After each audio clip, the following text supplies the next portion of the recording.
Assalamualaikum warahmatullahi wabarakatuh. Selamat datang ke podcast Cerdik Accounts.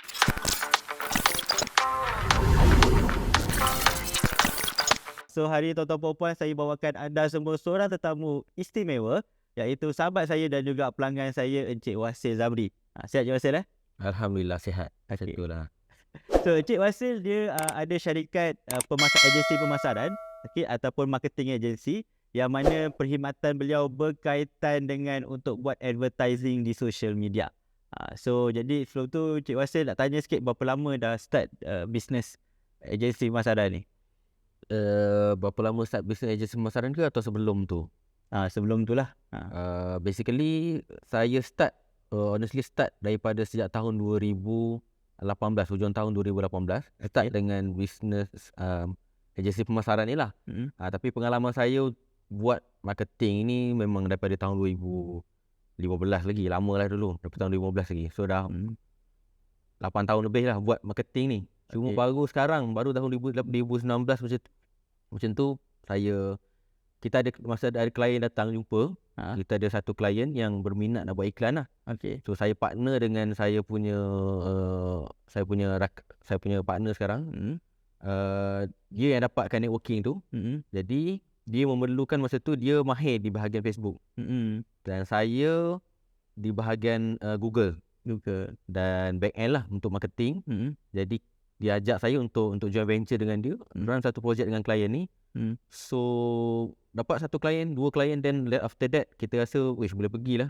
Dan boleh pergi untuk marketing agency ni. So that's why kita start lah masa tu tahun 2019 kita upgrade daripada enterprise ke sedang berhad lah. So maksudnya waktu 2018 tu lah baru nak start lah. Yes, 2018 tu baru start bisnes tu secara serius lah. Betul, hujung apa. So masa start tu, apa dia punya starter kit dia? Starter kit Contoh macam starter kit. Contoh kalau kita nak buat servis fotografi, kita ada kamera kan. So kalau untuk marketing agency ni, apa dia punya starter kit dia? Yang pertama sekali lah, starter kit dia, of course lah, kau pergi mana-mana pun kita kena ada skill dan knowledge lah. Tapi apa spesifik skill dan knowledge tu adalah seperti saya dulu, saya masuk memang saya buat marketing untuk saya punya business sendiri, which is kita kena tahu macam mana nak running iklan di Facebook, di Instagram, di Google. So kita kena tahu macam mana knowledge basically macam tu lah. Tapi yang kedua saya sebut adalah jadi marketing ni bukan hanya pandai run iklan je tau. So dia kena tahu macam mana nak analyse data. So on one part of marketing is all about some of them is much about data lah. So kita kena analyse. Kita kena tahu kita nak dapatkan customer berapa orang. So kita kena dapatkan berapa orang leads, prospect kita kena ada. So benda-benda tu penting. Kita nak kenalkan diri kita ni dekat area KL. So berapa orang yang ada kat KL, berapa duit kita kena spend, berapa orang kita nak capai kita. Kalau dalam term marketing kita sebut reach ataupun impression.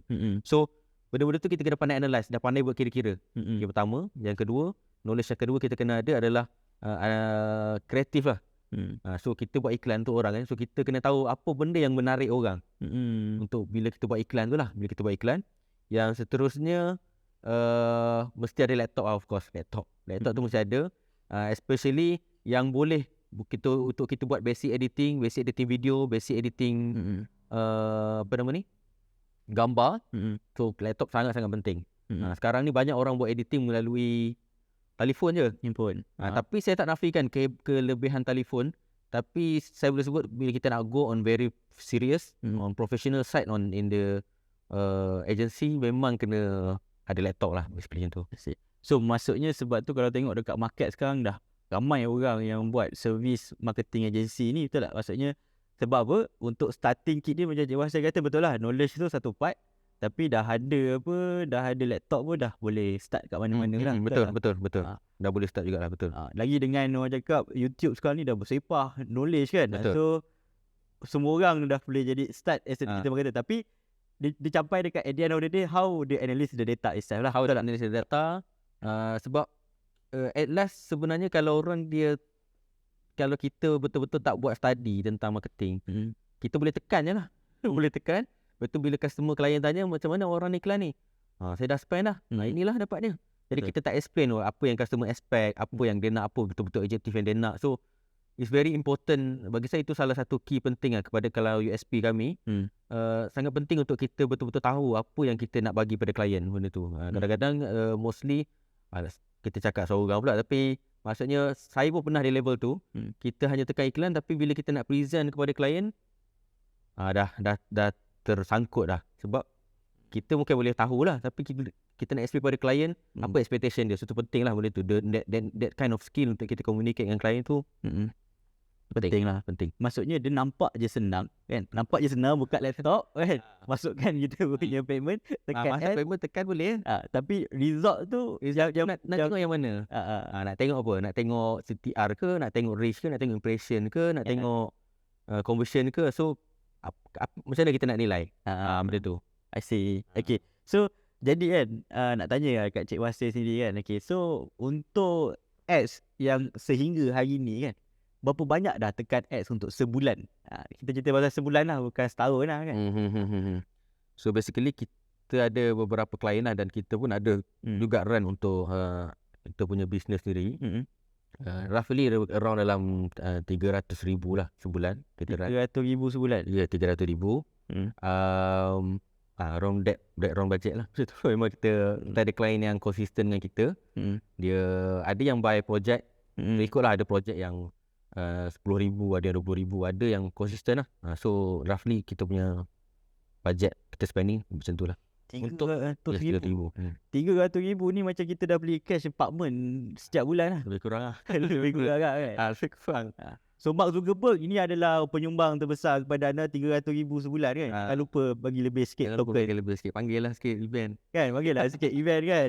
TikTok ada Hall of Fame, takkanlah Facebook advertiser tak ada Hall of Fame kan. Okay. Betul. So 300,000 kan. So besar lah maksudnya, sebab kat situ kita akan charge dekat klien based on kita punya service. So okay, sekarang antara isu terbesar macam mana klien lambat bayar. Contoh maksudnya, okay, 300,000 ni kan, untuk kita punya cash flow sendiri berat ni kalau kita nak guna duit sendiri kan. So macam mana Cik Wasil berhubung dengan klien berkaitan dengan payment apa semua? Adakah Cik Wasil very selective dengan klien ke, ataupun klien memang kena put some deposit ke kat situ ke kan? So sebab 300,000 punya ads ni besar. Betul. Okay, bila kita sebut 300,000 ni bukanlah bermakna satu klien kita spend 300,000. Kita pun sakit juga kalau macam tu kan. Tapi kita adalah beberapa klien. Okay. Dan kami memang very selective lah on the client itself. Which is kami tengoklah dari segi track record. Maksudnya dia ni kami akan screw dia. Akan screw dah. Kami tak semualah klien, tapi kalau kami rasa kami perlu, kami akan buat. Tak adalah sampai tahap tu kita nak buat siasatan terhadap klien-klien kita. Tapi basically kita tahulah background dia, apa bisnes-bisnes lain yang dia buat, apa projek-projek lain yang dia run kan. Dan kita tahu dia mesti berdaftar, especially dengan SSM. Kalau yang mesin berhad mesti ada audit. Kita tanya soalan-soalan tu. Mesti beraudit.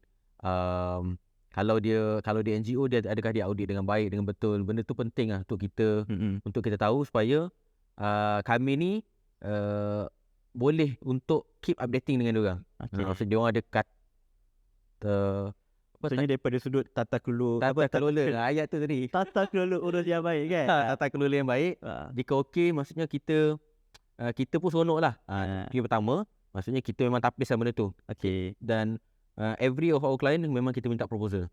Kita proposal. Kalau dia boleh bawa kita proposal, means for the another action kita minta untuk improvisation iklan, untuk penambahbaikan iklan dia boleh bagi. So itu salah satu saya tak kata wajib lah, tapi salah satu yang kita nilai untuk klien kita lah. Betul. Sebab macam-macam industri yang Cik Wasil dah explore kan. Nak tak nak kita terpaksa ambil. Kita memang kena minta lah dia punya company profile. Nak tahu apa yang kita boleh ketengahkan dia punya USP semua kan. So dah buat KYC, dia panggil proses know your customer. So ada contract agreement ke dengan klien, ataupun ada minta deposit ke, ataupun dah advertising tu dah settle baru minta payment. Saya boleh mudahkan saya cerita yang part of our contract. One of the contract adalah melalui projek lah. Kalau melalui projek, memang kita bentang dulu apa yang, dan kita dapat tahu dulu dia nak objektif apa. Dia nak buat sales ke, dia nak dapatkan leads ke, atau dia hanya nak semata-mata awareness. Okay, so tadi apa, Leads, conversion, sales lah, sales. Okay, nak dapatkan sales, leads dengan brand awareness. brand awareness. So selalu orang buat 3 ni lah. Mainly 3 ni lah. Mainly 3 ni. Maksudnya kalau leads ni dia nak, saya nak orang contact WhatsApp dengan saya. So macam mana saya nak buat? Macam mana saya nak awak boleh buat? Okay. Kalau sales, biasanya kita pakai e-com lah. Maksudnya berapa banyak sales boleh kami tarik daripada social media ke website. Kalau apa tadi, brand awareness adalah berapa banyak content dia tu boleh sampai ke orang lain lah. Okay. So kat mana tadi? So maksud saya dekat site apa berkaitan dengan deposit tadi. Deposit tadi. So first, kalau tu projek-projek macam tu memang kita propose dan kita dapat tahu, kita akan bentang ini adalah upfront payment kita. Okay. Memang kita ada upfront payment lah. Upfront basic payment. Sebab kami maksudnya kita minta upah berdasarkan berapa KPI kita, tapi kita ada setting basic lah. So dia kena settle down tu dulu. Bayar iklan pun memang dia kena bayar dululah. Dan kita akan bagi report bergantung pada projek. Kita akan bagi report secara berkala, dan bila dah nak habis memang kita minta lagi dengan dia. Memang kita buat macam tu lah. I see. So maksudnya orang yang running marketing agency ni, dia kena tengok by project, nak tengok each project ni adakah bagi profitability dekat dia, ataupun dia kena terpaksa.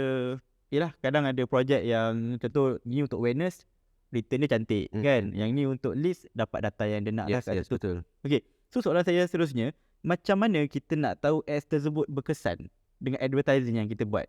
Macam tadi kan Cik Wasil kata, kalau kata leads, orang akan dapat WhatsApp apa semua kan. Ada tak item-item yang digunakan dekat dalam advertising ni, tengok dia punya return tu? Okay, yang pertama sekali saya rasa mungkin nak clearkan dulu. Sebab kadang-kadang orang ingat marketing ni adalah sales. Maksudnya spend duit mesti dapat sales, mesti dapat untung. Okay, of course lah, benda tu memang lah. Tapi apa guna kalau ada lepas marketing, ada sales, ada orang closing. Orang closing tu yang pastikan duit masuk lah. Okay, itu yang pertama, kena faham jelas marketing punya tujuan adalah untuk kita scale up. Scale up. Maksudnya anda ada satu produk, anda ada satu produk ataupun konten yang kami sama ada kami advise, ataupun yang anda ada, kami as a marketing agency, kami akan scale upkan anda punya iklan. Adakah berkesan, sejauh mana boleh pergi. So itu yang pertama, tugas utama kami lah. Kami scale up kan. Contohnya saya boleh buat video dekat TikTok, dekat Instagram, konten power-power, tapi belumlah tahap viral. Contohnya belum tahap viral kan, tapi kita nak bayar. Okay, boleh pergi 1,000 orang view, ke 2,000, 3,000, 4,000 orang view. So saya nak jadikan view saya ni kepada 5,000 ke 10,000 view. So tu marketing. Kita nak capaian scale up sebanyak mungkin. Okay. Itu yang pertama. Yang kedua, apa yang buat orang menarik adalah saya sebut dua benda ni dulu. Yang pertama adalah dia kena ada kreatif yang sangat-sangat bagus. Kreatif yang sangat-sangat bagus. Maksud kreatif yang sangat bagus ni, kalau on the exact term, sekarang ni banyak orang guna term hook. Hook, sangkuk. H-O-O-K, hook. Maksudnya kalau korang berjaya buat satu introduction video yang berjaya, tengok orang biasa scroll kan. Scroll dia, sebab orang akan tengok iklan biasanya around 5 saat je. First 5 second adalah ruang kami untuk ambil hati pelanggan klien tu lah. Pelanggan. So itu salah satu key dia lah. So anda kena dapat tarik hati diorang dalam masa 5 saat pertama. 5 saat 5. Okay. First 5 second. Itu dia panggil hook. So pertama kreatif. Yang kedua, mesti ada satu produk yang very relevant, yang boleh dipost, dijual di social media. Tak semua juga produk boleh dijual. Kita kena tengok margin berapa, sebab kita tahu cost di social media tak murah. Tak murah. Tapi ramai orang buat sebab dia ada satu kira-kira yang sesuai untuk di social media berapa spending yang perlu lah. So yang paling penting saya sebut content. Kemudian apa yang kita nak tengok selepas tu adalah dipanggil click-through rate. Click-through rate. CTR lah. CTR. So nanti orang tanya saya, kalau ada orang banyak pandangan kata CTR ni berapa persen. Maksudnya daripada iklan kita sampai ke 10,000 orang, berapa ramai engage. Berapa ramai komen, berapa ramai like, berapa ramai share, berapa ramai tekan link. So ada beberapa persen. Bergantung dengan objektif apa. Ada yang 1%, ada yang 2%, ada yang 10% pun ada. So dia bergantung. Pertama. Yang kedua, antara biasa kita propose pada klien adalah klien nak tahu cost. Cost. So biasanya kita akan suggest lah cost per lead berapa. Cost per lead. Cost satu prospek berapa, ataupun cost satu orang yang buat sales berapa. Berapa satu pembelian orang di website, berapa cost kita nak dapatkan dia. Basically macam tu lah. I see. Yang term macam ROAS, return on ad spending tu? ROAS pun ada juga. Yes, ROAS pun ada juga. ROAS ni maksudnya return on ad spending lah. Maksudnya berapa, contoh kita spend RM5, dia nak dapat berapa. Dia nak dapat berapa. Sekarang ni saya jarang untuk setengah-setengah klien sekarang ni saya dah jarang guna sebab untuk ROAS ni dia kebanyakan untuk klien-klien yang buat servis. Ya, servis. Untuk produk saya lebih prefer guna cost per lead dengan cost per purchase. Cost per pembelian lah. Sebab apa? Sebab bila kita buat ROAS, ni kalau ikut kalau sebab kita dah cari account so antara cost yang biasa kita terlepas pandang bila kita tengok ROAS ni adalah cost of goods sales, dan cost expenses yang lain-lain. So memanglah kita sebut spend RM2 dapat RM10, seronok lah. ROAS 5. Kan? So spend 10 daripada cost RM2 dan 10 bagi 2, 5 lah. ROAS 5 nampak best ni.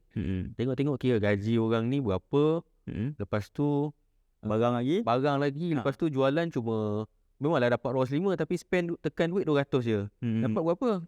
Nak bayar marketer lagi. So dia terlepas pandang on kos-kos yang lain. Tapi yes, untuk servis ataupun digital product memang ROAS lah. ROAS lah. Okay. Tadi Cik Wasir kata yang kadang guna ads RM2, kita dapat balik RM10 kan. So saya terbaca tengok ada satu kat TikTok ni kan. Dia cerita pengalaman dia jual dia punya sale RM200,000. RM200,000, tapi dia punya net profit, kalau kita tengok sale RM200,000, ada lagi term dibagi sebagai cost of goods sold, maksudnya cost jualan kan. Contoh kita jual ni lah, kita punya bantal kan. Jual bantal RM200,000, tolak dengan kos-kos bantal apa semua, itu dipanggil sebagai gross profit. Betul. Tolak lagi dengan expense lain macam advertising apa semua, daripada RM200,000 tinggal RM200. So adakah ads dia berkesan ke, ataupun macam mana? Adakah perniagaan yang kita nak buat dari social media ni kita tengok daripada sales saja ke ataupun net profits? Kalau nak tengok secara awang-awangannya, sedap kita sebut sales lah. Lebih besar yang sales RM200,000. Tapi kita kena go to reality lah. Maksudnya dia sebut kat situ yang pertama net profit. So net profit kita tak tahu sebab kita, bila tengok isu tu kita pun tak tahu, maksudnya orang tu pun tak sebut orang tu buat bisnes apa.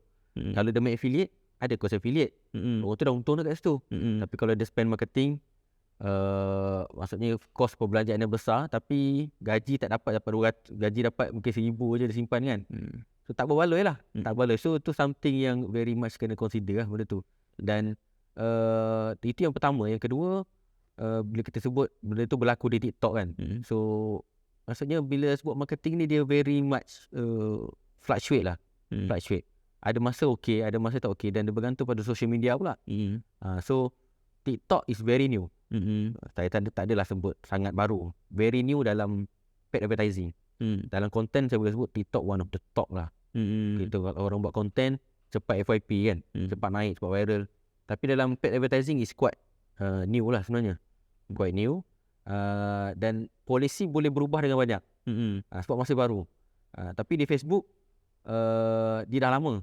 Facebook, di Google dia dah lama. Dan polisi kalau dia orang berubah pun tak efek banyak kepada iklan yang kita jalankan lah. Dan sebenarnya masih ada juga sebenarnya cerita-cerita sales di Facebook. Mungkin sales benda yang sama, cuma kadang orang tak cerita je. Sebab, dan mungkin sebab orang tengah hype di TikTok kan, benda tu berlaku lah. Sama juga macam Shopee kan. Dia tengok dia jual dekat Shopee kan, dia dapat dalam RM100,000 kan. Tengok bayar sana, bayar affiliate gini-gini kan, dapat balik dia tengok dia pula kena top up duit. Dia kadang-kadang tak perasan dia itu Itu one kind of issue, bukan isu marketing tu jadi isu Pengurusan kewangan. isu pengurusan kewangan lah. Memang best lah, nampak lah. Weh, kena jumpa dengan Syamel lah lepas ni. Dah buat iklan banyak, kena jumpa Syamel. Macam mana nak selesaikan masalah? Nak jimatkan kos, benda-benda tu berlaku lah benda tu. Betul. So that's why dekat dalam cerdik account kan, kita dedahkan kita punya pendengar berkaitan dengan ilmu perakaunan supaya kita tak nak benda-benda ni berlaku, sebab kita dah bayar advertising satu part kan. So kat sini kita akan tengok lah advertising mana campaign lagi berkesan, adakah melalui Facebook ke, TikTok ke, Shopee kan. Dia So menurut pendapat Cik Wasil kan, bila Cik Wasil sekarang ni tekan ads dekat Facebook, mungkin sekarang ni tengah explore dekat TikTok kan. So antara Facebook dengan TikTok, mana yang sekarang ni Cik Wasil rasa lagi berkesan? Okay, soalan berkesan tak berkesan tu saya susah sikit nak bagi. Tapi kalau soalan yang mana saya prefer, saya boleh bagilah jawapan tu. Pertama saya sebut, macam saya sebut, sebab saya memang run iklan di Facebook dan Google sejak tahun 2015. Jadi saya lebih selesa di sana. Dan sebenarnya saya pun sedang assign team saya lah untuk explore more on TikTok. Dan kami baru spend sikit-sikit je untuk buat test untuk setengah-setengah klien. As for now, saya lebih prefer run di Facebook dan Instagram dan di Google. Sebab diorang lebih stable. Maksudnya audience di sana lebih, nak kata lebih mature, takut orang salah faham. Maksudnya orang dah, population kat situ dah cantik lah. TikTok ni orang keluar masuk lagi. Maksudnya masih lagi nak tengah nak dapatkan jenis audience yang macam mana. Ada orang kata banyak orang muda, tak seperti juga. Twitter pun ada juga yang muda-muda. So dia ada different nature lah. So ada kelebihan masing-masing. Tapi umpat saya lebih prefer Facebook, Instagram dan Google. Sebab kalau di TikTok kena lebih agresif bahagian konten lah kalau nak buat ads tu. Basically macam tu lah. Faham. So maksudnya dia bergantung juga kepada produk kita, produk konten kita, Produk dan konten dia. produk dan konten kita lah. Kalau contoh macam dia nak buat iklan untuk datang ke kedai. The best yang saya boleh cadangkan adalah buat di Google. Kalau dia nak buat iklan branding kedai makan, cerita kedai makan lah, the bestnya adalah kita buat di Facebook, Instagram, TikTok. Ataupun Instagram, TikTok. Sebab orang tengok makanan ni banyak di Instagram dengan TikTok. Especially Instagram, orang suka tengok gambar. Kalau TikTok banyak video. Jadi bergantung kepada industri juga sebenarnya. Dia kira macam social media ni, dia kira macam senjata lah kan. Maksudnya kalau macam kita nak bunuh cicak kan, takkanlah kita nak guna bazooka, betul tak? So maksudnya dia bergantung kepada intention kita lah kan.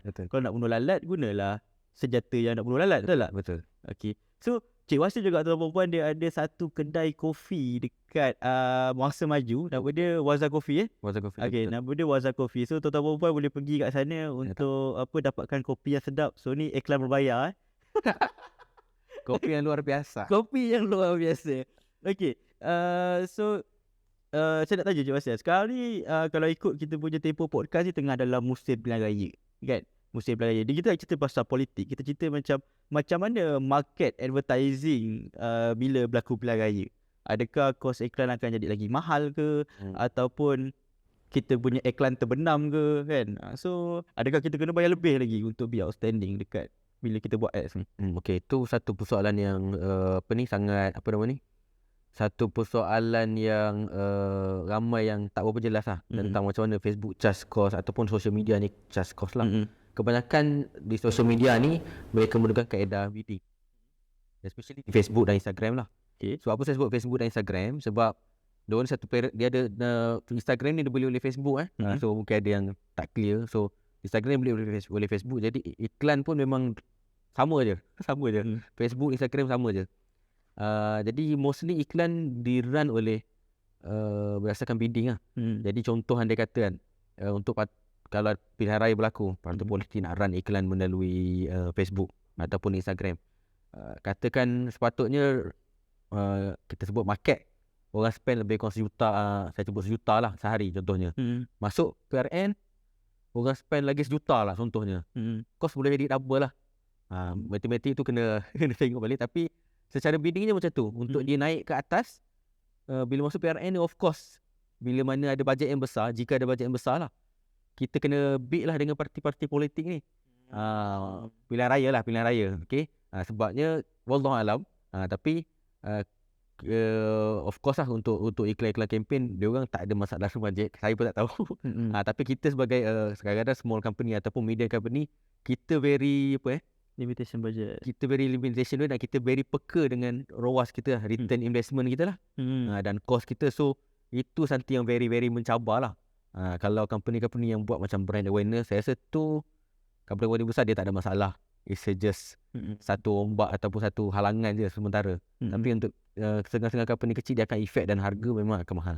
So maksudnya masa pilihan raya ataupun masa musim-musim macam raya ke, so waktu tu orang akan tekan banyak ads sebab nak promote dia punya produk. So kat situ kita kena tengok lah, kalau macam kita punya cycle bukan time nak musim raya kan. Contoh kita jual kita jual ubat kurus contoh jual ubat kurus kan. Tapi time tu pilihan raya. Tapi time tu hari raya. So orang tak akan pergi dekat ubat kurus sebab apa? Time tu tengah nak beli baju raya, betul tak? Betul. Bergantung juga sebab dia bergantung juga sebab walaupun sebenarnya ramai orang bid dalam satu masa, tapi kalau orang ada respon yang baik, demand yang tinggi, of course harga dia akan okey lah, maksudnya bukan sebab harga tu, tapi sebab iklan dia boleh menarik orang. I see. Iklan dia kena dengan orang pada waktu tu. Betul lah, kalau jual ubat kurus waktu raya, mana maunya pun nak beli. Tapi bergantung kat narrative juga. Narrative waktu tu nak nampak kurus masa raya. Betul. So nampak dia. Kalau seorang lagi bahagian agensi marketing boleh ni kan. Sebab waktu tu saya tengah fikir macam mana nak nampak kurus waktu raya.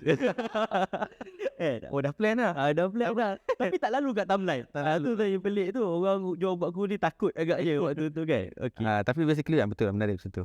Okay, faham. So dah boleh apply kerja dekat creative agency, marketing agency lah saya kan. Okay. So kita balik kepada soalan kita yang terakhir kan, berkaitan dengan jangkaan akan datang. Macam sebelum ni kita pernah ada social media macam MySpace, kita pernah ada social media macam Friendster. Tapi mungkin waktu tu MySpace, Friendster tak adalah dia buat berbayar kan, berbayar. Tapi start daripada Facebook baru nak start buat berbayar. Lepas tu TikTok follow kan. So adakah untuk akan datang Facebook, Google, TikTok ni akan relevan lagi 10 tahun akan datang? Ataupun dia bergantung juga kepada teknologi baru ataupun application baru. Macam sekarang ada Bigo pun semua kan. So macam mana pendapat Cik Wasil? Saya pun macam ni, sebab sebelum TikTok datang ada Instagram. Sebelum TikTok lagi pun ada orang panggil Snapchat, ada Vine. Yang saya perasan kalau ikut trend kepada social media sekarang ni, kalau company social media tu memang dah besar, most of the time dia akan sustain lah. Dia akan sustain. Kebanyakannya yang baru nak start up ni akan jatuh. Yang tak naik lah, susah nak naik.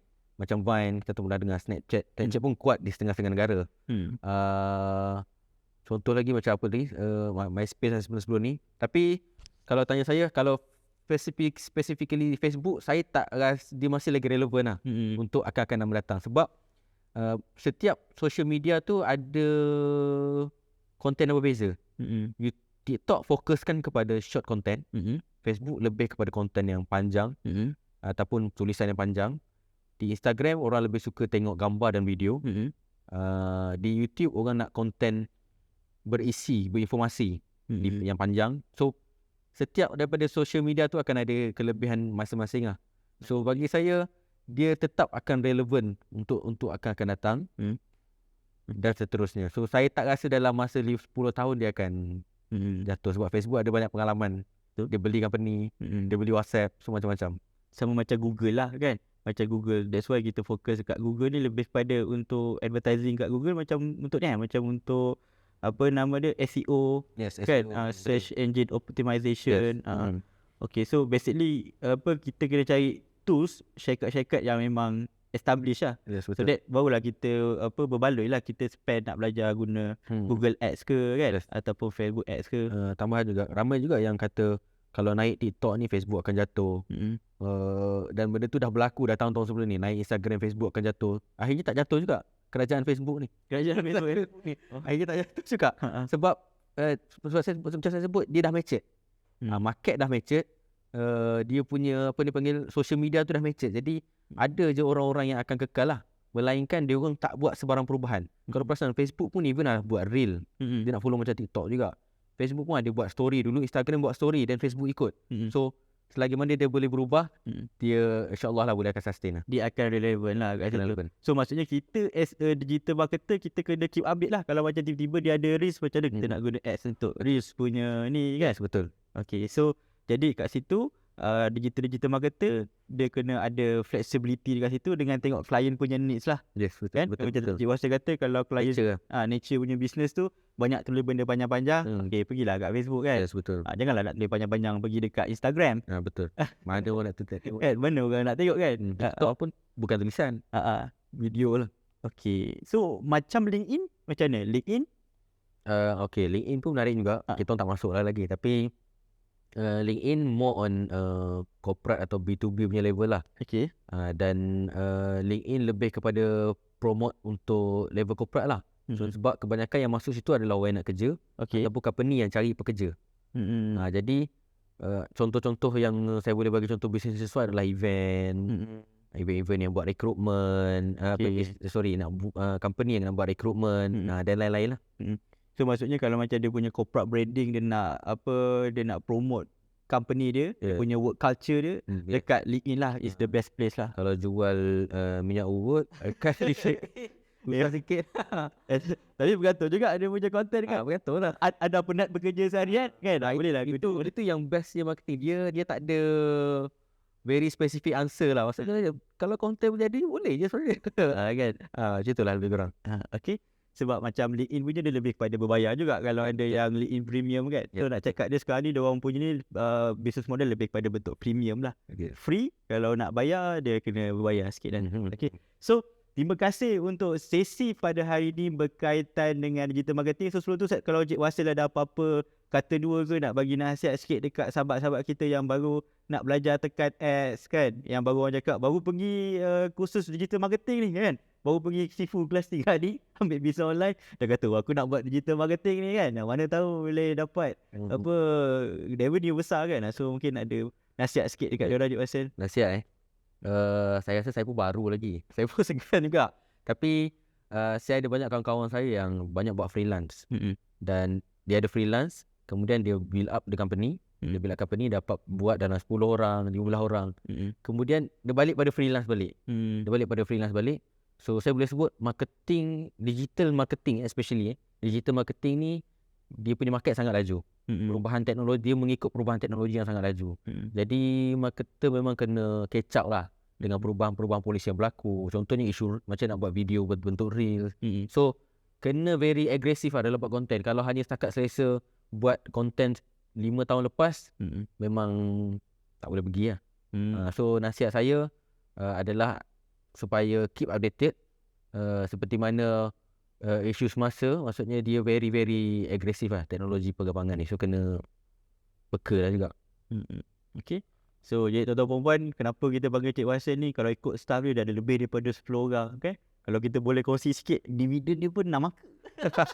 So nak cakap je, kita bukan panggil orang calang-calang dekat sini, walaupun dia baru, tapi dia ada potensi yang besar untuk pergi lebih jauh dekat dalam marketing agency. So itu saja berkaitan dengan Cerdik Account. So kami harap perkongsian berkaitan dengan Cerdik Account ni dapat membantu anda semua memahamkan lebih lanjut lagi bahawa accounting ni bukan setakat subjek nombor, jualan tolak kos jualan, tolak dengan dapat untung bersih, tapi the beyond than that, nak menggunakan data untuk menganalisis kita punya kewangan perniagaan. So kalau anda rasa podcast Cerdik Account ini bermanfaat kepada semua, jangan lupa subscribe dan like dan share kepada orang lain. Kalau tak ramai view, saya buat iklan. Okay, terima kasih. Jumpa lagi. Assalamualaikum.